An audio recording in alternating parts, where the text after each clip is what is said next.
ఈ రోజు నుంచి ఎవరైతే బైబుల్ చదవరో జాగ్రత్త, నా మీద అభిషేకం ఉంది.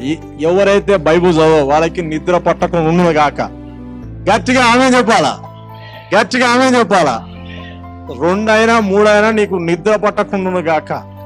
నువ్వు Bible చదవాల్సింది ఇస్తున్నావురా.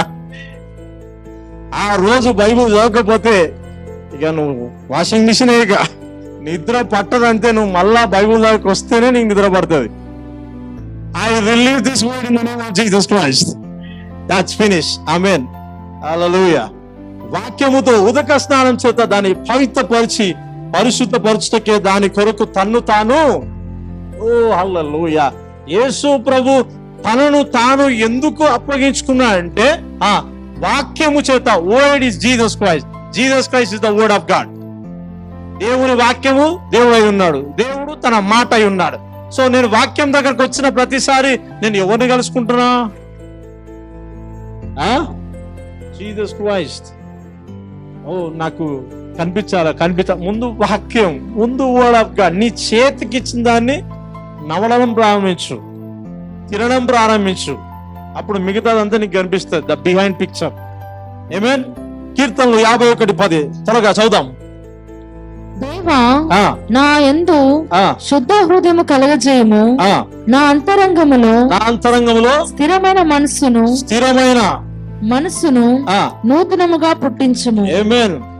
God use his word మన హృదయాలని బలపరచడానికి, మనకి అనుకూలంగా జీవించడానికి దేవుడు తన వాక్యాన్ని వాడుకున్నాడు. కీర్తనకారుడు ఉండే, create in me a clean heart. అవునా? Clean heart. హిమాలయ వాడినా నో చేంజ్, ఏ సోప్ వాడినా నో చేంజ్. అర్థమైందా? అందుకే దావీదు కూడా కొన్నిసార్లు ఉన్నాయి, హిస్సోపుతో కడుగు ప్రభువా అంటాడు.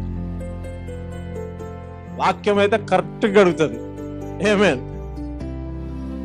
గద్దింపైనా, వివేచనైనా, జ్ఞానమైన వాక్యము ద్వారా వస్తుంది. అందుకే వర్డ్ నీ ఎద్దకు వస్తున్నాం, ఎస్ లార్డ్ ఐ చేంజ్, అంతే, దట్స్ ఇట్. దేవుని స్వరము, దేవుని వాక్యం నీ యొద్దకు వచ్చినప్పుడే you need to declare, yes lord నేను చేంజ్ అవుతున్నా, ఐ అక్సెప్ట్, నేను అంగీకరిస్తున్నా. నువ్వు అంగీకరించలేదు అనుకో, దేవుడు తన చర్య తీసుకుంటాడు, అంతే. 1, 2, 3 సార్లు చెప్పినప్పుడు నువ్వు వినకపోతే 4వసారి నువ్వు ఎన్నిసార్లు రింగ దిగినా వాయిస్ రాదిగా. 3 సార్లు చెప్పిన దానికి ఒబేగా, తర్వాత 4వసారి వాయిస్ వస్తుంది. ఆమేన్. హల్లెలూయా. అందుకే మొదట వచ్చినప్పుడే దేవుని వాక్యాన్ని నువ్వు తీసుకుంటే అది నేను శుద్ధ హృదయాన్ని కలగజేస్తుంది. ఇంకా క్లీన్.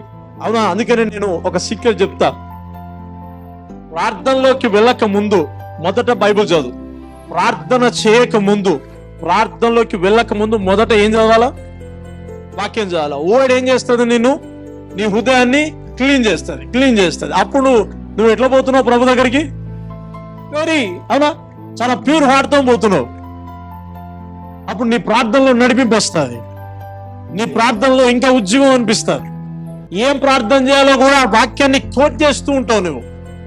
మనకున్న అలవాటు ఏంటి తెలుసా? 5 నిమిషాలు ప్రార్థన చేసి నెక్స్ట్ ఏం చెప్పాలా అని చెప్పక ఏం ఆలోచిస్తున్నా, ఆయన కనికరించు నాయన దర్శించు నాయన ప్లీజ్ నాయన, ఏం చెప్పాలో అర్థం కాక అది. అందుకే నువ్వు మొదట చదివిన వాక్యము ప్రార్థనలోకి వెళ్ళినప్పుడు వాక్యాన్ని ఆధారం చేసుకొని ప్రార్థన చేస్తావు.